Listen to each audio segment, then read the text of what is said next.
오늘은 이 부흥의 과정 두 번째 시간입니다. 지난주에 우리는 이 부흥의 첫 번째 단계로서 자신의 절망적인 영적 상태를 이제 인식하는 것이다 하는 것에 대해서 생각을 했습니다. 바로 이 자신의 영혼의 절망적인 상태, 이제 이것을 인식하게 되는 것을 깨어남, 즉 awakening이라고 말씀을 드렸습니다. 이것은 부흥의 처음 모습을 의미하는 겁니다. 잠들어 있던 영혼이 눈이 깨어나는 것처럼, 그리하여 자신의 상태를 알게 되는 것처럼 이 awakening, 깨어난다 하는 것입니다. 영원히 잠들었던 사람들이 깨어나게 되고 게으름과 무지 속에 있던 영혼들이 깨어나게 됩니다. 죄악 속에 있던 영혼들이 자신의 영적 상태를 깨닫게 되는 것입니다. 그리고 이것이 한 교회뿐만 아니라 그 지역과 그 시대를 새롭게 깨우는 일이 될 때 이것을 가리켜서 Great Awakening이라고 말씀을 드렸습니다. 미국의 이 Great Awakening이 역사적으로 두 번 있습니다. 첫 번째는 이제 이 18세기 중엽에 1739년부터 41년까지 진행되었던 제1차 대각성이라고 부르는 겁니다. Great Awakening을 우리말로는 대각성 운동 이런 식으로 번역을 했는데 이것이 운동이라고 하는 말을 붙이게 된 이유는 부흥의 기간 내내 이런 영적 집회, 은혜로운 집회들이 계속 진행이 되었기 때문입니다. 그리고 여기저기에서 사모하는 영혼들이 말씀을 듣고 은혜 받기 위하여 강사들을 너도 나도 초청하는 일이 있었습니다.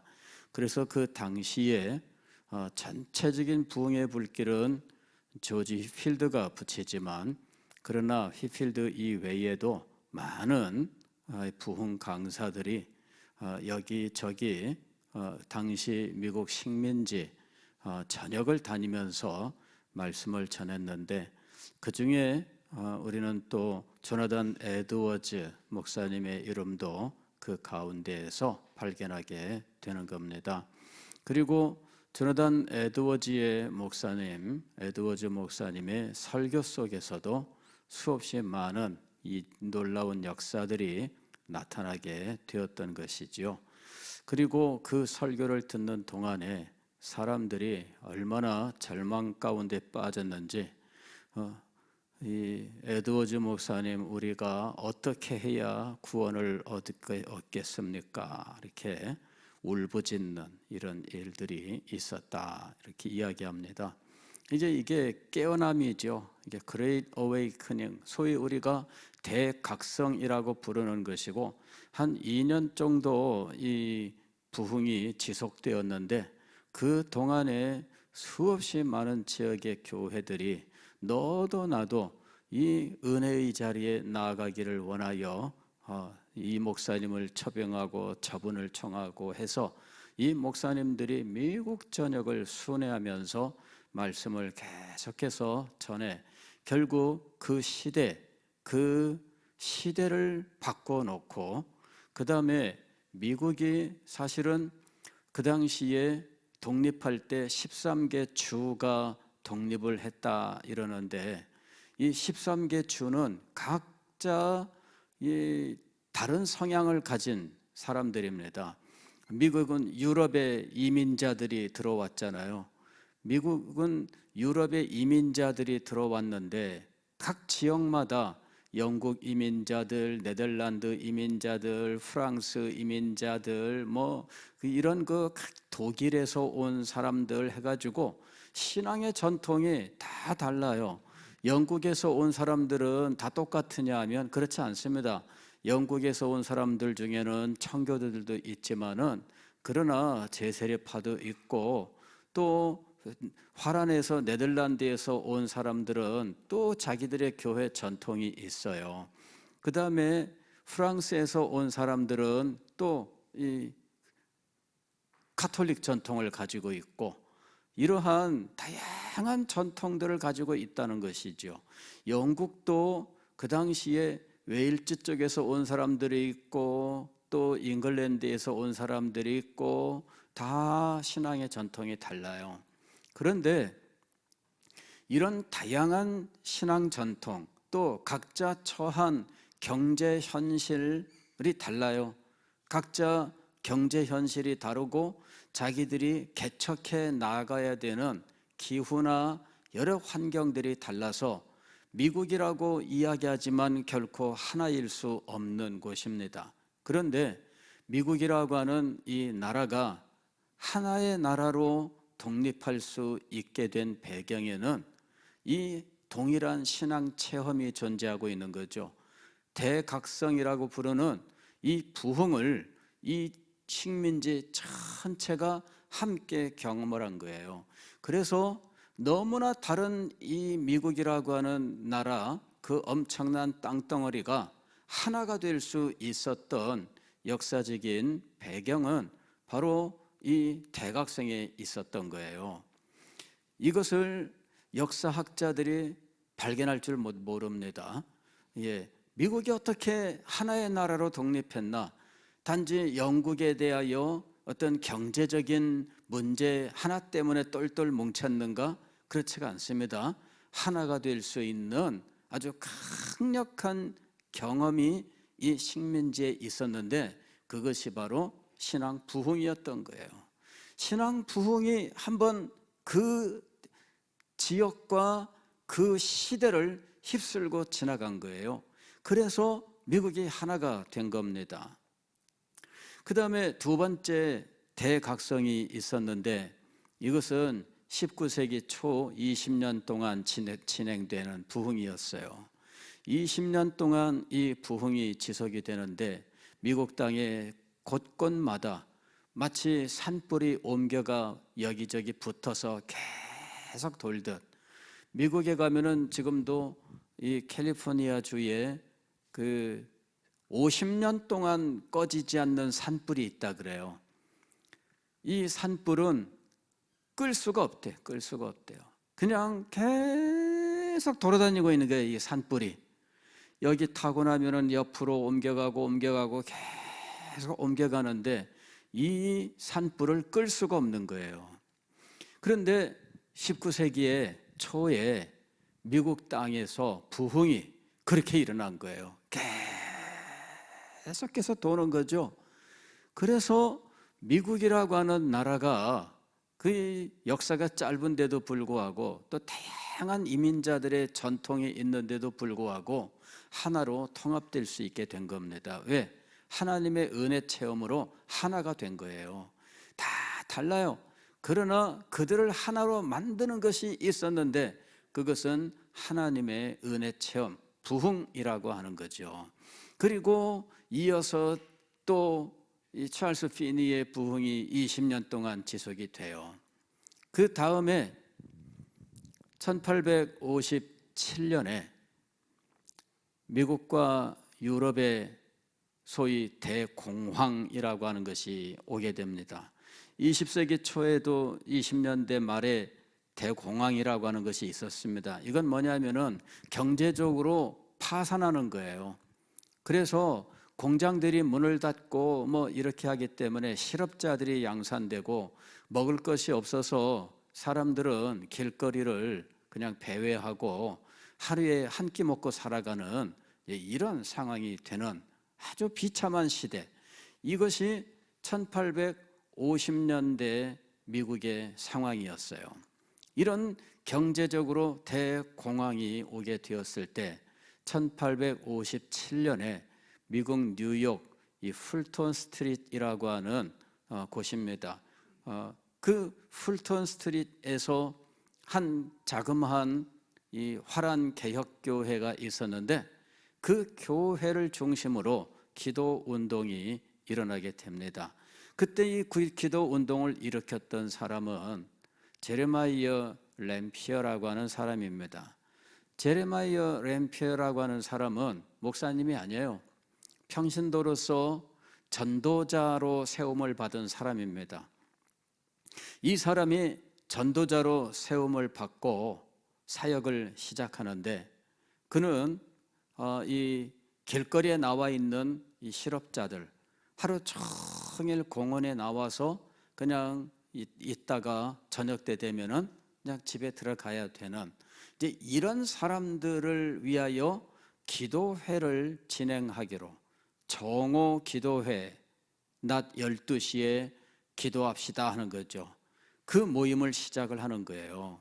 그래서 교회로부터 그 기도회 진행에 대한 허락을 받고 그 다음에 전단지를 돌리게 되었는데, 첫 모임에 사실은 자기가 앉아서 기도하면서 나중에 이렇게 돌아보니까 아무도 없어. 좀 더 있어 보자. 그리고서는 10분 있다가 이렇게 뒤돌아보니까 한 사람 들어오고 두 사람 들어오고, 그래 6명이 기도회를 시작을 한 거예요. 그런데 여러분, 놀라운 것은 이 기도회가 한 달 후에는 매일 기도회로 바뀌게 되고요. 일주일에 한 번 모이던 기도회가 그 다음부터는 그 교회당이 가득 차게 되고요. 그 다음에는 뉴욕의 교회들이 다 같이 기도하기로 결정을 하고 정오 기도회를 뉴욕에 있는 교회들이 다 같이 진행을 하게 돼요. 그리고 뉴욕의 교회들이 정오 기도회를 매일 진행한다더라, 그 사실이 신문에 기사화되고, 이 신문 기사를 보고 사람들이 그 기도회를 참석하러 오는 거예요. 여기저기 미국의 다른 주에서 이제 이 기도회를 보러 오는 겁니다. 그리고 감동을 받고 자기 교회로 돌아가서 역시 정오 기도회를 시작하게 되는데, 이 기도회가 미국 전역을 계속해서 막 기도의 불길로 번져가기 시작을 한 거예요. 그리고 이렇게 번져가던 이 부흥, 이 기도의 이 부흥을 이제 이 대서양 건너에 있던 이 아일랜드에서 이제 이 소문을 들은 사람이 와서 이걸 보는 거예요. 이 사람이 제임스 맥큄킨이라고 하는 사람인데, 이 사람이 자기 아일랜드에서 이 기도의 소식을 전하게 돼요. 뉴욕에 지금 부흥의 불길이 붙었다, 기도의 불길이 붙었다, 우리도 기도합시다 해가지고 기도하기 시작을 했는데, 그때 아일랜드에 대부흥이 일어나게 되는 거예요. 그 다음에 또 이 뉴욕 부흥의 이 불길을 보고 자기 고향에 가서 이 소식을 알려야 되겠다 하고 마음속에 감동을 받은 사람이 있었어요. 자, 이 사람이 이 험프리 존스라고 하는 사람인데, 이 사람이 자기 고향 웨일즈에 가서 이 소식을 알려야 되겠다 해가지고 대서양을 건너 자기 고향에 가가지고 뉴욕에 지금 기도에 불길이 붙었다라고 전한 거예요. 그리고 기도를 시작했는데 웨일즈의 대부흥이 일어났어요. 이게 1859년 웨일즈 대부흥이라고 하는 겁니다. 그리고 1959년 로이드 존스는 이 1859년 웨일즈 대부흥 100주년을 기념을 해서 부흥이라고 하는 메시지를 전하게 된 거예요. 여기서 우리가 주목해야 될 것은 뭐냐면은, 기도하기로 작정했었던 한 사람이에요. 한 사람이 기도를 시작할 때, 여러분, 이것은 굉장히 미약하게 보입니다. 그렇잖아요. 한 사람이 기도할 때 그게 무슨 대단한 힘이 되겠어요. 그런데 참 놀라운 것은 이 기도의 간절한 소망을 가지고 겸손하게 하나님 앞에 기도하기로 작정하고 헌신한 이 한 사람을 하나님께서 사용하셨다 하는 거예요. 요 한 사람을 사용하신 거예요. 이 사람이 특별히 마음에 결심을 하고 하나님 앞에 나와서 기도하고 이 기도를 통해서 하나님의 크신 역사를 소망할 때 하나님께서 그 사람을 사용하시고 그의 기도를 사용하셨다는 거죠. 북아일랜드에 부흥이 일어나게 되었을 때에도 마찬가지예요. 이 부흥의 불길을 보고 나도 우리 고향에 가서 이 사실을 알려야 되겠다. 고향에 대한 이 책임의식, 이것을 알리고 함께 기도하고 싶어하는 소망, 이것이 그 부흥을 불러일으켰던 거거든요. 웨일즈의 대부흥도 마찬가지였어요. 이 불길을 보고 나도 우리 고향에 가서 알려줘야 되겠다. 가서 이 소식을 전한 거예요. 1904년 웨일즈 대부흥은 유명하지요. 그런데 이 웨일즈 대부흥도 마찬가지입니다. 웨일즈 대부흥도 탄광에서 10년 동안 이 10대 초반부터 탄광에서 이 노동자로 일하던 한 청년이 그 노동으로 벌은 돈을 모아가지고 내가 신학 공부를 하고 말씀 사역 교회를 섬기겠습니다 하고 헌신했던 한 청년이 드디어 신학교에 입학하기 위해서 학교를 갔는데 그 옆에 도시에서 놀라운 이 부흥 집회가 열리는 것을 보고 거기에 참석을 해요. 그리고 그때 그 부흥 집회 말씀 후에 뜨겁게 기도를 했는데 그때 그 마음속에 내가 여기 남아서 신학교를 입학하고 공부를 해야 되느냐, 아니면 이 뜨거운 이 하나님의 은혜의 역사에 대해서 고향에 가서 우리 친구들에게 알려줘야 되느냐 갈등을 해요. 그러다가 지금 고향에 가서 우리 친구들에게, 청년들에게 알려줘야 되겠다, 이 마음이 강력하게 들어요. 그래서 다시 기차를 타고 자기 고향 집으로 돌아와요. 아버지는 깜짝 놀라죠. 어떻게 된 거냐, 지금 학교 가야 되는데 왜 이렇게 왔느냐 그랬더니, 아버지, 학교도 학교지만은 지금 하나님의 은혜의 역사가 지금 임하고 있습니다.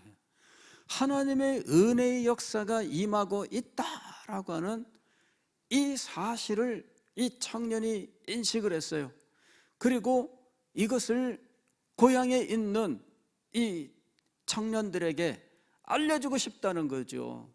자기 이 고향에 있는 청년들은 이 사실을 지금 알지 못한다는 거예요. 그래서 목사님을 찾아가서, 목사님, 여기서 우리 청년들이 한번 기도 모임을 갖고 싶습니다. 그랬더니 목사님이 허락을 해요.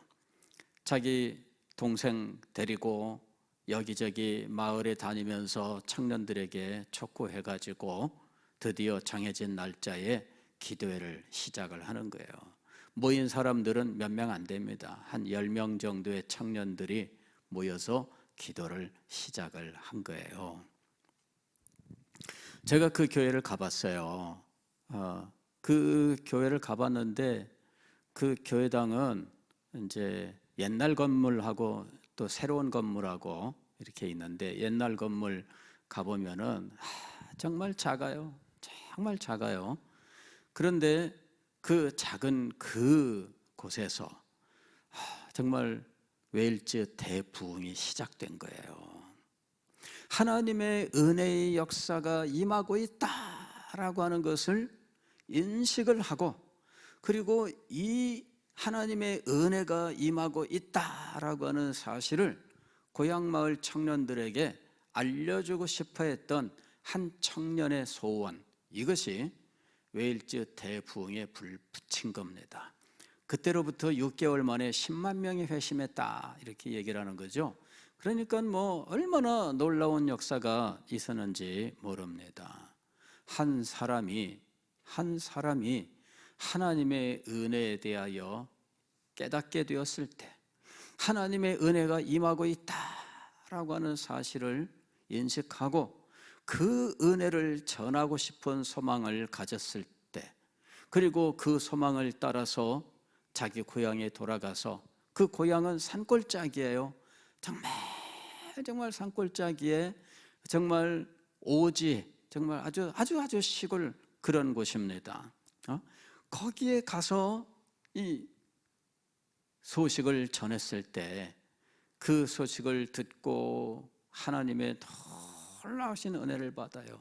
기도할 때에 기도 가운데 하나님의 은혜가 임하고 정말 불타는 기도 속에서 청년들이 우리가 이럴 것이 아니라 탄광 산골짜기에 들어가서 복음을 전하자, 이래 해가지고 웨일즈 남부의 산악지대에 골짜기마다 탄광이 있는데 이 탄광지대에 복음을 전하러 둘씩 짝을 지어서 가게 되는데, 고향 마을의 청년들에게 하나님의 은혜의 역사가 지금 임하고 있다 이 전했던 이 청년이 신학교 가려고 저축했던 그 돈을 헌금으로 내놔요. 그리고 그 돈을 가지고 6개월 동안 10개의 팀이 골짜기마다 복음을 전하러 간 거예요. 그리고 그들이 가는 곳마다 놀라운 역사가 나타났던 거죠. 그래서 부흥의 불길이 웨일즈 남부 산골짜기 탄광 마을에서부터 불타오르면서 쫙 올라가게 된 거예요. 여러분, 사람이 적으면은 우리는 낙심하기 쉽습니다.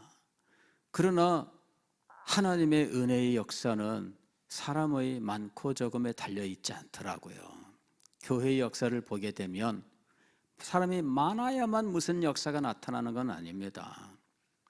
최초의 예루살렘에서 오순절날 놀라운 역사가 일어날 때 그냥 5,000명이 회개하고 올 때, 그때 여러분 성도들은 120명 정도밖에 안 됐던 거잖아요.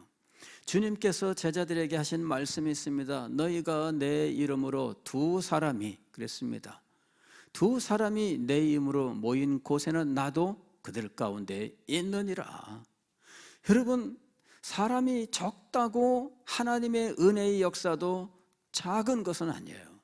하나님의 은혜의 역사가 오히려 차고 넘쳐서 얼마나 놀라운 역사가 나타나는지, 부흥이라고 하는 것은 이것은 시대를 바꿔놓는 놀라운 능력인 것이에요. 이것이 하나님의 능력입니다. 그래서 인간의 힘으로는 안 될 때, 그때 하나님께서 은혜로 역사하시는 겁니다. 그런데 그때 많은 사람이 아니라 한 사람이 하나님 앞에 나아갔다 하는 것입니다. 오늘 우리가 읽은 말씀이 바로 이것을 우리들에게 보여주고 있습니다. 이 말씀의 배경에는 이스라엘 백성들이 금송아지를 만들어서 우상 숭배하고 그러면서 아주 난리를 치던 이 사건을 배경으로 하고 있습니다. 그 당시 모세는 시내산에 올라가 있었죠. 그곳에서 하나님께 십계명 돌판을 받고 말씀을 받고 있었습니다. 그리고 하나님 앞에서 언약식을 거행해야 되는 이런 엄숙한 이런 상황에 있었습니다. 그런데 언약식을 거행하기는커녕 이런 우상 숭배의 이런 일들이 일어나게 되는 거죠. 정말 비참한 가운데 떨어지게 됩니다. 모세는 정신이 없습니다. 아뜩하고 어떻게 해야 될지 돌판을 던지고, 그 다음에 아직도 정신을 못 차리고 소동 가운데 있는 이 사람들을 칼로 쳐 죽이는 이런 비극이 일어나요. 3,000명 정도가 당일날 죽습니다. 그리고 모세가 하나님 앞에 가서 기도합니다. 하나님, 이 백성의 죄를 용서해 주세요. 저를 생명책에서 지워주시고 차라리 이 사람들의 죄를 용서해 주십시오. 이렇게 하나님 앞에 기도합니다. 백성들도 그제서야 자기들이 지금 얼마나 심각한 가운데 있는지를 인식하게 되는 거죠. 자기들이 얼마나 지금 절망 가운데 있는지를 인식을 하고 단장하지 않고 슬퍼하면서 있는 거예요. 그때 모세가 내가 하나님 앞에 나아가겠노라. 하나님께서는 나는 너희들과 함께 가지 않겠다. 모세야, 내가 내 사자를 보낼 테니 내 사자와 함께 가라. 그러나 나는 안 가겠다. 이러는 상황이에요. 얼마나 절망적인 상황입니까? 그런데 오늘 우리가 읽은 성경 말씀에는 모세가 하나님 앞에 나아갔다. 모세가 하나님 앞에 나아가는 장면이 나와요. 이게 평소 같으면은 굉장히 낭만적인 장면입니다. 왜냐하면은 지금 모든 이스라엘 백성들은 자기 장막의 문 앞에 서 있고, 그 다음에 진 바깥에는 회막이 세워져 있는데 모세가 회막을 향하여 지금 걸어가는 장면입니다. 그 장면은 비장한 것이죠. 이 내용을 모르고 보면은 낭만적이에요. 그리고 모세가 그곳에 회막 문 앞에 도착했을 때 들어가는 그 순간 하늘로부터는 구름 기둥이 쫙 임하게 되는, 그리고 모든 백성들은 이 영광의 구름 앞에 무릎을 꿇고 절하고 일어나는 이런 이 장면들, 굉장히 낭만적으로 보여요. 그러나 지금 이 일을 행하는 모세나 모든 백성들의 마음은 평화로운 마음이 아닙니다. 왜냐하면 지금 금송아지 사건으로 인해서 3,000명이나 죽어서 지금 비극 가운데 있는 거고, 하나님께서는 너는 너희 백성들과 함께하지 않겠다, 이런 상황이거든요. 그런 상황에서 지금 비장한 마음을 가지고 하나님 앞에 지금 나아가는 거예요. 누가 지금 하나님 앞에 나아가고 있나요? 모세가 하나님 앞에 나아가고 있는 거예요. 그리고 그 앞에 나아가서 하나님 앞에 기도하는 겁니다. 기도하는 내용은 12절 이하에 나옵니다. 12절 이하에 모세가 그곳에서 하나님 앞에 기도하는 장면이 나와요. 하나님, 주님께서 이 백성을 인도하여 올라가라 하시면서 함께하지 아니하시면 이건 말이 안 됩니다. 이러면서 하나님 앞에 전심으로 기도하는 거예요. 자, 이 모세가 하나님 앞에 나가서 하나님 앞에 결사적으로 지금 기도하고 있다라는 것이죠. 그리고 모든 백성들은 이 모세가 하나님 앞에 기도하는 이 일을 지금 자기 집 앞에서 목도하고 있는 거예요. 그리고 모세가 기도하는 동안에 지금 그들은 그 집 앞에 서서 이 모든 기도의 결과를 지금 기다리고 있는 거예요. 하나님께서 이 백성을 용서하실까? 하나님께서 이 백성을 정말 다시 하나님의 백성으로 삼으실까? 하나님께서 이 백성과 함께 하시고 하나님께서 과연 우리들과 함께 가나안 땅으로 들어갈 것인가? 하나님이 우리와 함께 할 것인가? 지금 이것을 지금 결과를 기다리고 있는 거죠. 모든 백성들은 어떤 말씀이 임할지, 하나님이 어떻게 결정하실지 초조한 마음으로 기다리고 있습니다. 그리고 모세는 하나님 앞에 나가서 기도하고 있는 거예요. 한 사람이 모든 백성들을 짊어지고 하나님 앞에 나아가서 기도하는 장면이었던 거죠. 비장하기 짝이 없는 장면이에요. 한 사람이 결코 작지 않습니다. 정말 하나님을 대면하고 하나님 앞에 결사적으로 나아가서 기도한다면 이 한 사람은 결코 작지 않습니다. 오늘 우리가 기도할 때 우리는 결코 작지 않다 하는 사실을 알아야 됩니다. 하나님 앞에 기도할 때 하나님께서 우리 가운데 영광으로 임재하시며, 모세가 하나님 앞에 나아갔을 때 구름 기둥이 임했습니다. 하나님 앞에 나아가야 돼요. 오늘 우리가 하나님 앞에 나아가서 하나님이 우리 가운데 구름 기둥으로 임재하시는 이 놀라운 은혜의 자리에 나아갈 수 있다면 우리의 기도는 결코 작은 기도가 아닙니다. 사람의 숫자에 달려있지 않습니다. 한 사람이라도 간절하게 진실하게 하나님의 영광과 은혜를 소망하면서 나아간다면, 하나님께서 그 사람에게 임재하시고 역사하신다면 놀라운 역사가 일어날 줄 믿습니다. 우리 교회 안에서 이 놀라운 은혜가 임할 수 있기를 주의 이름으로 축원합니다.